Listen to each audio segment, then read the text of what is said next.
ભરૂચના અંકલેશ્વર પાસે national highway number 48 પર અજમેરના ઉટ્સમાંથી પરત મુંબઈ જતા પરિવારની બાગરોલ બ્રિજ પાસે પરોઢે પૂરપાટ ઝડપે જતી અર્ટિગા કારને પાછળથી કોઈ વાહને ટક્કર મારતા કાર ટ્રક પાછળ ધડાકાભેર ભટકાઈ હતી, જેમાં પરિવારના 7 પૈકી 3ના ઘટના સ્થળે કરુણ મોત નીપજ્યા હતા।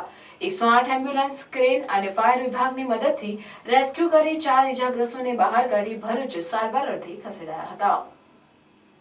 ઘટનાને પગલે લાંબો ટ્રાફિક જામ સર્જાયો હતો। મુંબઈના પાલઘરના પરિવાર અજમેરમાં ઉર્સની ઉજવણી માટે 6 જાન્યુઆરીના રોજ ગયો હતો। ત્યાંથી ઉર્સની ઉજવણી બાદ પરિવાર મુંબઈ જવા પરત ફર્યો હતો, ત્યારે અંકલેશ્વરના બાકરોલ બ્રિજ પાસે આ પરિવારની અર્ટિગા કારને પાછળથી કોઈ વાહને ટક્કર મારતા કાર આગળ જતા ટ્રકમાં ધડાકાભેર ઘૂસી ગઈ હતી, જેમાં અર્ટિગા કાર સેન્ડવિચ થઈ ગઈ હતી અને કારનો ખુરદો બોલી ગયો હતો।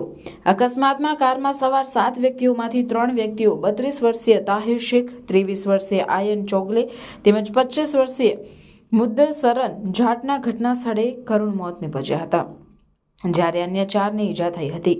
ઈજાગ્રસ્તોને ભરૂચની સિવિલ હોસ્પિટલ અને ત્યાંથી ખાનગી હોસ્પિટલમાં સારવાર અર્થે ખસેડવામાં આવ્યા હતા।